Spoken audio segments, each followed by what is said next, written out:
Welcome to Toffee TV. It is the Everton News Daily. Everton's public consultation got underway this morning at the Blue Base by Goodison Park. We were down there, spoke to Leighton Baines and John Joe Kenny. Phil Jagielka was there as well, and Graham Sharp.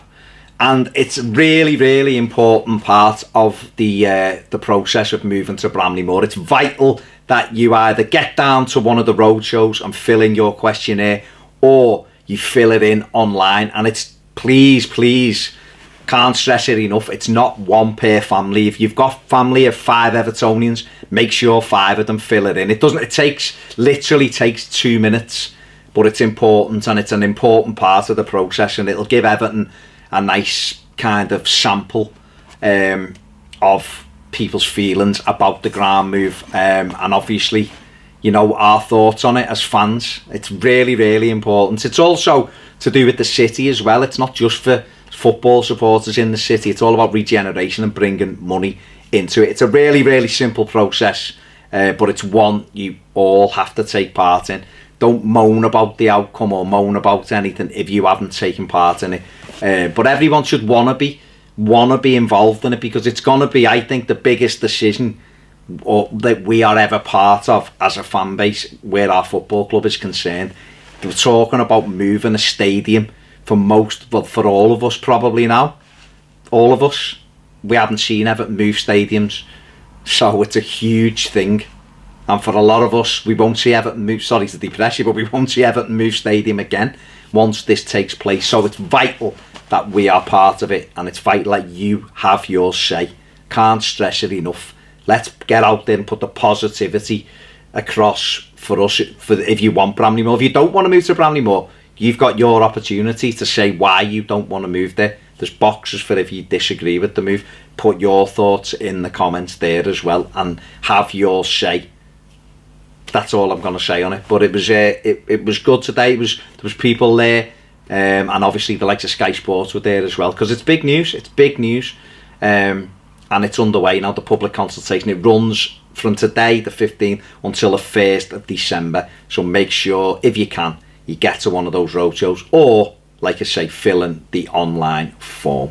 Neymar has been speaking about Richarlison. He said he's going to help him get even better than he is now. He's been really impressed with the Everton striker, both for Everton and for Brazil. And Neymar said he'll do everything he can to help Richarlison improve as a player. He said he thinks he's got a big future in the game. Brazil playing Uruguay at the Emirates, of course, tomorrow night. So, you know, ringing endorsements from Neymar there for Richarlison. And again, that only reflects good on Everton. It comes back, Everton's name in the spotlight, it comes back on us. That's what we want, don't we? Our name and our brand getting bounced around the world. You know, when someone like Neymar, who's massive, is talking about us, then it is a good thing. Former Everton captain Kevin Ratcliffe, the most successful captain in the club's history, feels as though Everton have their identity back as a club.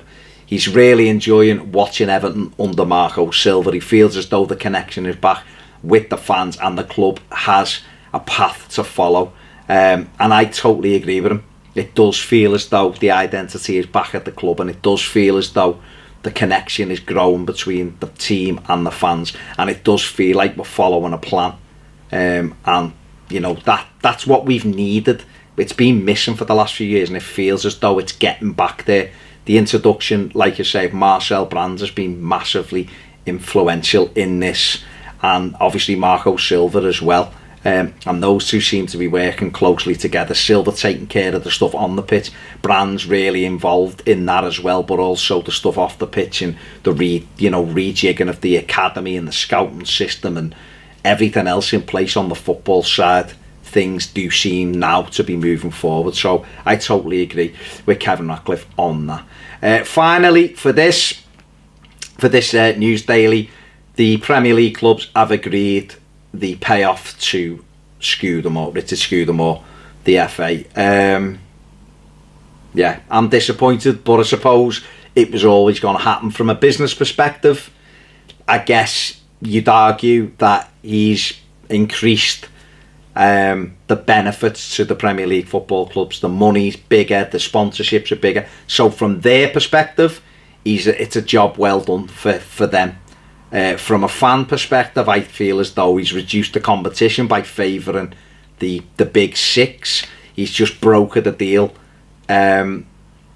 which means that the top six get more money than anybody else from the international rights, which I think goes against everything that the Premier League should stand for, which is meaning each one of its members is treated equally. That isn't the case, and that hasn't been the case during Scudamores' reign at all.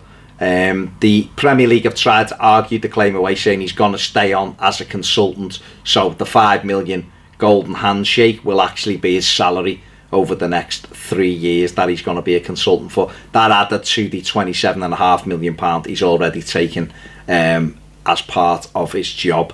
So 32.5 million, not bad for someone who basically is an administrator.